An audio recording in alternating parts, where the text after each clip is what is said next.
The Lady Vols and Kim Caldwell say they are trying to win immediately. That sounds good at a press conference, but do you believe it? Do you believe Tennessee can win at a Sweet 16 or better level immediately? And we'll ask that on the poll question on our YouTube page, but it's brought to you by our good friends at Newbrook Collision Center. When it comes to Newbrook Collision Center, they've been your home for 46 years. That's right. And they'll continue to be your home for the best in damage repair to your vehicle. So do you believe that Tennessee can win at a Sweet 16 or higher level, which would be basically what Kelly Harper did last year? Do you think they can do that in year one? Because that's what Kim said at the press conference. I think that was the basis for the hire. And I do believe this. Danny White has prioritized coaches not based on their maximum potential, but based on how quickly they can win when they take over at a new place. And a few things were specific. First, what Danny White said. He said, quote, "We are not on a 3, 4, or 5-year plan. They talked about wanting to win next year." Danny White volunteered that fact, by the way. So he's already putting expectations, by the way, that Dave, let's be fair, most athletic directors wouldn't put on themselves. Is that fair to say? Yeah, and I don't know that that was the smartest thing that he could have said too. I want to get your second point on that. I remind you that today's tough question is brought to you by our good friend at Newbrook Collision Center. Go ahead. Yeah, so that's clearly his focus. He's not going to try to make excuses. But the biggest thing is what Kim Caldwell herself said. She said at one point, "There's a lot to do, so we need to get a great staff put in place. I need to form relationships with the current players that are here. And then we need to make some additions and get in the portal and start to recruit." Now, you've heard recruit, you've heard build relationships, you've heard build a staff. When have you ever heard a new coach, Steve, say, "We got to get in the portal and get some new talent now"? Which is basically what she said. Yeah, I think you're going to hear it more and more, though, right? That it's possible it could be just part of the new trend, but I think the root of this is that she's serious. She wants portal talent next year. She wants it next year. She wants to win now. And I think Danny White is very big on trying to win now. Again, I'm just going to tease this. I'm going to talk about it later in the week. I have a column coming out on it today, but I feel like Danny White, to a certain degree, tried to almost replicate the Josh Heupel hire with Kim Caldwell. And I mean, that's nothing new with what athletic directors do, but I do think that there is a big focus on trying to win now. And Danny White was thinking, Danny White's philosophy has always been this: even if you're not the best coach long-term, if you win early, your early wins can help you recruit yourself. Will recruit for you. Your early success recruits for you, at which point then you'll just start winning regularly. That's always kind of been how he operated. Now, you go, but traditionally think beyond Danny White, that's hit or misses with head coaches, right? I mean, Kevin Sumlin and Gus Malzahn won very early, and they never replicated the success they had after that. But Danny White's philosophy is if you win very early, you will make so much of a splash that you'll naturally just easily be able to recruit a lot of talent to maintain your success. And we have seen that somewhat with Josh Heupel. I do think, though, for the Lady Vols to be successful, there does have to be some push by Danny White to spend some money on the women's basketball program. Now, I will argue the market decision, and when this is not a charity case, Caleb, this is, hey, you're worth what you're worth. You get what you're worth, whether your name is Rakia Jackson, Jacob Warren, Cooper Mays, or Nico Iamaleava, right? That's the way I believe. That's my core belief. However, with what Tennessee can give you from a promotional standpoint in the Lady Vols, if they're relevant and in the Final Four, give a little push if you're Danny White and say, you know, we could use a couple of more of these key players. So get in the portal this year. No, you don't have time anymore to sit back and wait a year. I mean, we've seen coaches fired after 2 years, Caleb. We've seen that happen. So don't think for a second you can sit back and rest on your laurels, take a couple of weeks off and think, oh, wow, that Pat Summitt statue is beautiful. I'm so glad to have this job. I've accomplished everything. No, you haven't accomplished anything yet, Caleb. No, you're absolutely right. And in this day of college basketball, Danny White might be ahead of the curve and just thinking There's no excuse for not being successful early. I mean, there is no more in college basketball. We've identified this young candidate that in 5 years could become a superstar head coach and everybody's going to want. That's not a thing anymore. College athletics is, I think, really, I've always believed this, and I don't know if you agree, Dave. I've always believed by the second year if a coach is going to be good. By the second year. I'm actually at a point now to where by the first year. That does not mean they're going to have their maximum success their first year. But you can, if you're not better than the team you took, if you're taking over a rebuilding job and you don't have a significant improvement from the previous year, your first year, I think you already know that they're not going to be successful at that point. I do believe that more than even the second year. Now, if you go from, it should have been a red flag, for instance, just to give you a quick rundown, when 2013 Butch Jones took over for Derek Dooley and he just repeated a 5-7 season. I think nowadays, you can tell in the first year if a coach is going to be successful. Not that they're going to make I used to say second year. It's now first year for me. Yes. Jimmy Hyams joins us now. We had some technical difficulties. Jimmy and I have had more technical difficulties combined than maybe the rest of the media in Knoxville altogether, because we were the ones that used to always call the engineer and ask for help over and over and over again in radio. Thanks for joining us, Jimmy. We were talking about the press conference that was held yesterday announcing Tennessee's newest women's basketball coach, Kim Caldwell. A couple of things I wanted to get into. One was that they mentioned they expect to win right away. That's not typically the smartest thing that you would say, but I thought not only Danny White and Kim Caldwell made that readily apparent. They expect to be competitive like next year. Yeah, and I guess I would want them to define that. What does it mean competitive? What does it mean to win right away? Does that mean win the SEC? That's unrealistic. You're behind South Carolina and LSU. Does it mean getting to the Sweet 16? I don't know. Let me see the roster first. How many players on this team are going to transfer out? I don't know. How many players is she going to bring in the portal? I don't know. Is she going to bring anybody that could help her from Marshall? I don't know. So there's so many unknowns about where they stand right now. Right now, I don't expect much out of this team. I don't think their roster is very good or very competitive. I think that's one reason Kelly Harper got fired. And now, can Caldwell flip the roster and make it much better between now and tip off in November? Maybe she can. I think it's more realistic to expect them to be maybe a middle seed in the NCAA tournament in year 2, and then the expectations would soar in year 3. But with the roster in such flux, it's really hard. There's a part of me, and I'm sure y'all have had a discussion, there's a part of me that looked at this and says, well, you can rebuild easier because of the transfer portal, right? You can also have your team dismantle more quickly because of the transfer portal. So which way is it going to go for Kim Caldwell? I don't know yet. Jimmy, the way I look at it is, and I've looked at Danny White's hiring track record, and I think Danny White's always wanted a coach who's going to win early and fast. And I think what that means is, and just tell me what you think about this. I don't think we expect any coach to reach their potential their first year out of school anymore, or like already have the program rolling. I do think whatever was done the year before, I think it's fair to expect nowadays in the era of the portal, significant improvement from the year before. And so, for instance, Josh Heupel was 7-6 in 2021. We all knew immediately he was going to work out by that year because, I mean, I thought that was a miracle working job that he did going 7-6 with that roster in 2021. And another example to me is like last year with Deion Sanders in Colorado, who overhauled the team, got all these portal kids. Yeah, they went 4-8.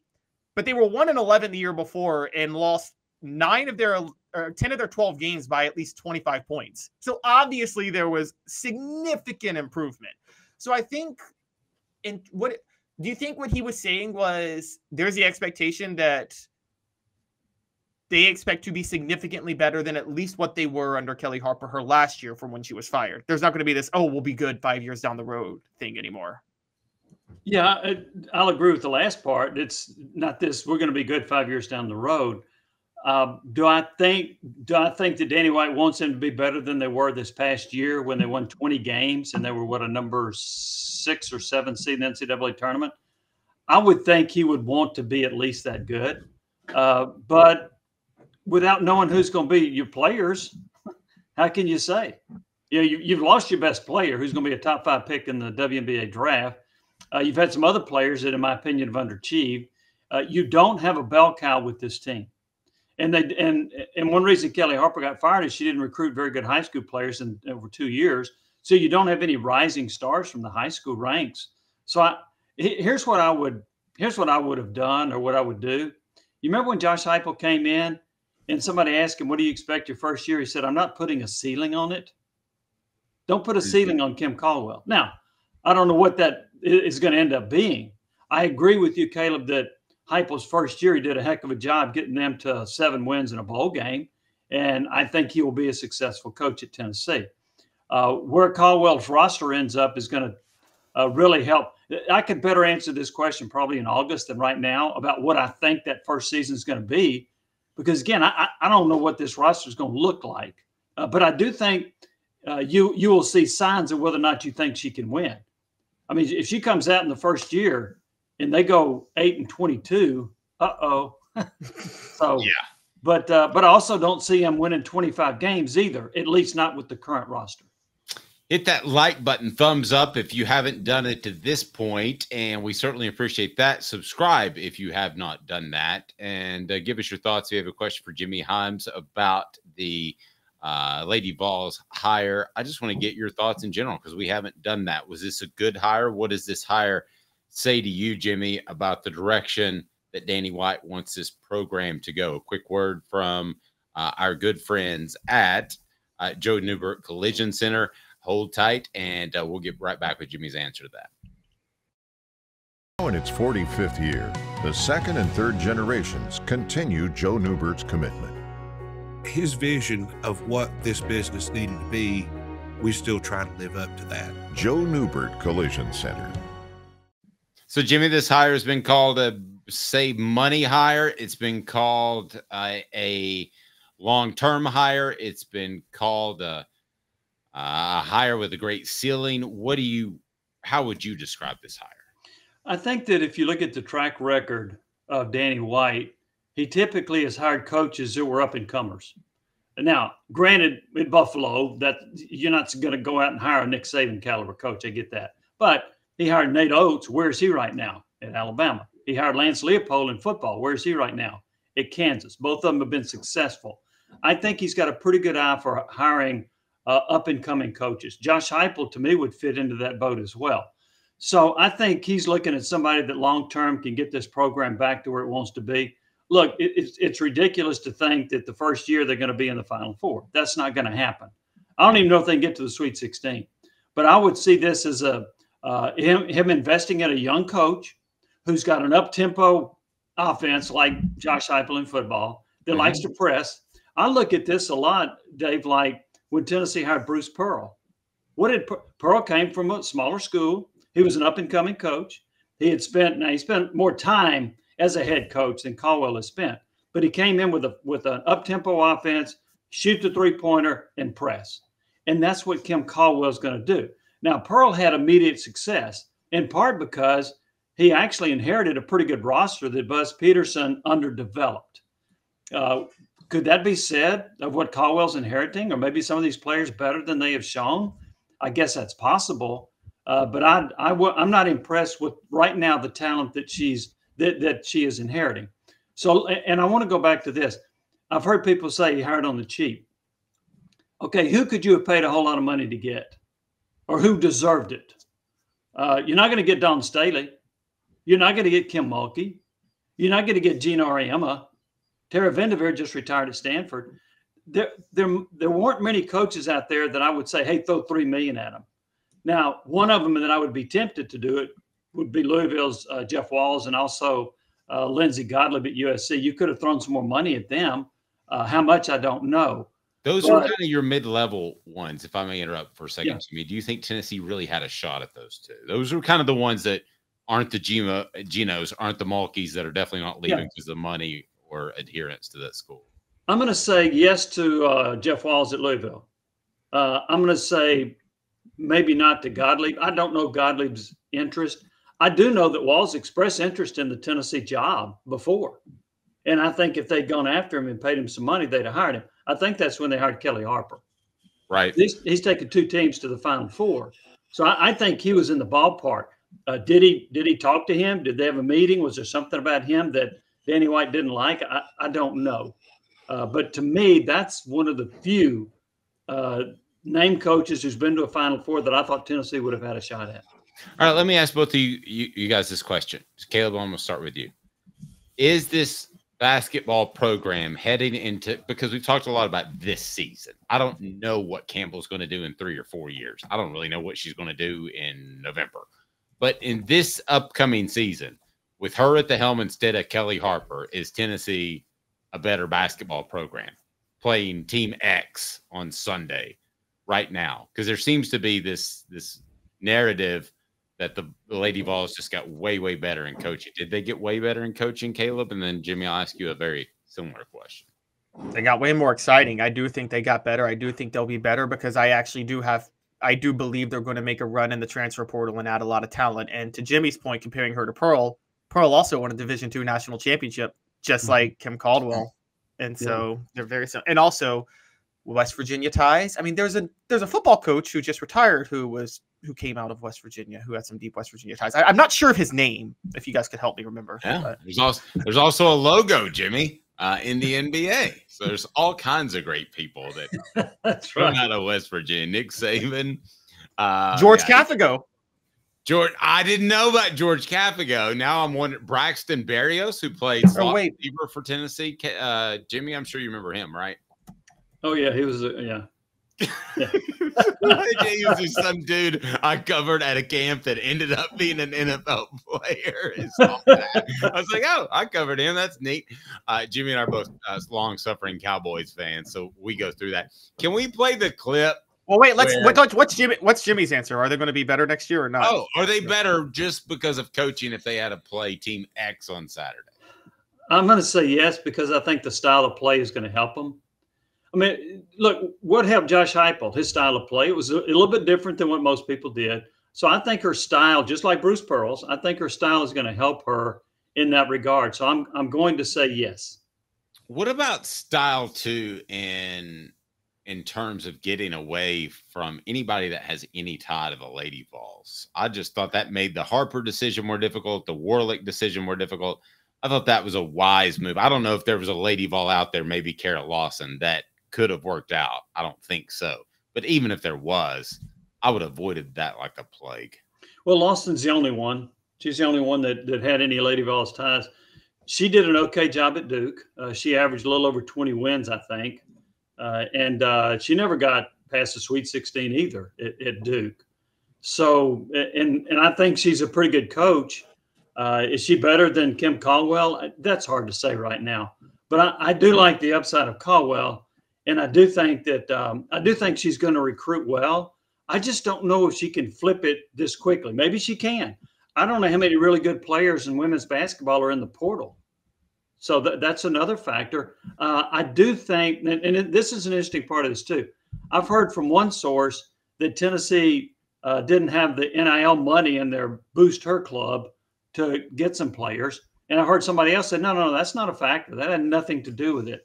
I don't really know the answer because I don't know how much money they have to dole out to the players. But again, how many really good players are in the transfer portal for women's basketball? I don't know the answer to that. I know the LSU guard is in the transfer portal. Saying she's a really good player. Maybe Tennessee could lure her. Last I checked, they had about a sack full of nickels in that collective. Jimmy, and I think that's part of all the collectives are banding together to make football championship level again. And when they do that, I think you'll start to see it filter down. But I don't know that they have millions to give away. I don't know that they have 100,000s. I don't know if they have tens of thousands to give away. I don't either. I don't know where that stands. And like I said, I've heard two different opinions on that. I'll tell you what I'll do, though. Before I'm on next time, I'll find out how much that is. Yeah, I'm still trying to play retired, so I don't investigate as much as I used to. But I'll find out. I'll find out for you for next week. I'm excited. That might be a column right there.